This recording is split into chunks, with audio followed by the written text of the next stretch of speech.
ఈ రోజే డౌన్లోడ్ చేయండి. మీ ఫేవరెట్ షోస్ చూడండి.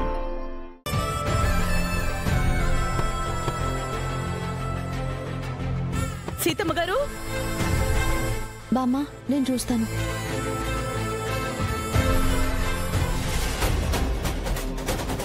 వీళ్ళొచ్చారేంటి?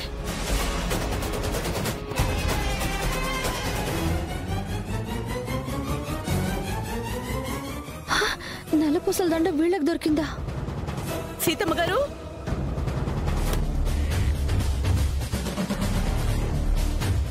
ఏంటమ్మా ఇలా వచ్చారు? ఈ నల్ల పూసల దండ నేనున్న చోటు దొరికిందమ్మా. ఇది మీ మనవరాల్దా?